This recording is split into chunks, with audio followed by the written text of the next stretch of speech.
The university's ridiculous security policies. I don't know how to get the damn COM port one of these things to connect to this, so we'll be using my laptop again like we did for the fluid trip. That's okay. If I can get it fixed or get them to let me put it up here, that's fine. If not, we'll just really find out. That is annoying. Speak up a little bit. Yeah. Yeah, when we open that thing up, it might stop moving. I don't know. Put the door, right? Huh? Whatever No, there it's not was the in door, there. it's the Skinwalker. I mean, it's the high bay door. Yeah, if you open the door, it's just a cat sitting there. Might be close to the door. I'll let him in. Like, Anyway, well, yeah, we'll control it. We'll control it from here down the lab. You're not actually exporting any data off per se. You're just gonna have your own computer with whatever spreadsheet, so you just pull the numbers off.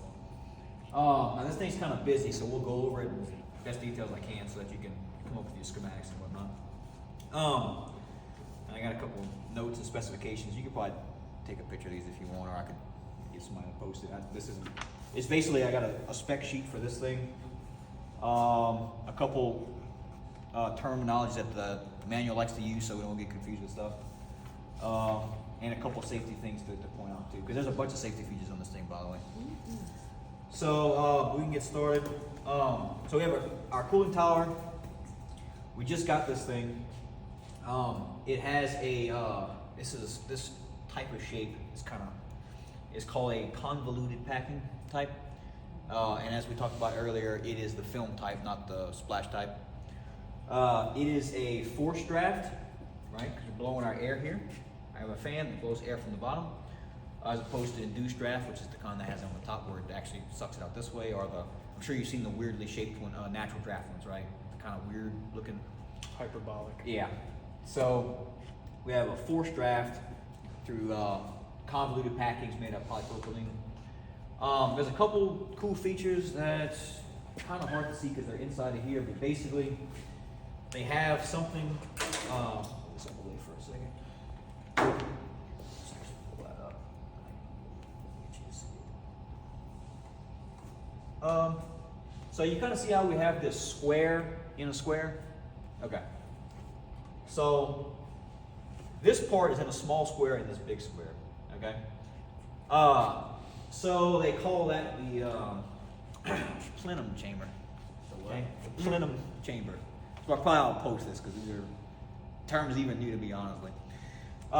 So imagine there's a square inside of the square. All that space, this air is blowing it around there, and then right here on the intersection, there's a bunch of like little slots. So the air is forced to come in those slots and then forced up through the tower. Okay? So the air fills up the square, comes in through these little slits, and then up to the top. Okay? There's two pieces of open cell foam. One here.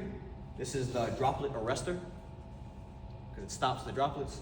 And then there's one on the inside that I think we called the diffuser, water diffuser. So that's actually pretty cool. You can see it here. So it's actually inside, right where the air flows over. Notice this little circle right here. So that's a temperature probe that's in the water. So naturally the air is going to want to be forced over the top, but when you have this open cell foam, it definitely puts a layer. Like the air is not going to go through all the different little holes.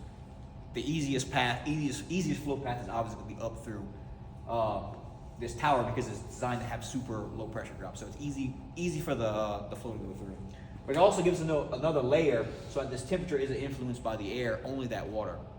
Okay, so that's like an important kind of design. And they have this small little collection basin, I think they call it, collection basin.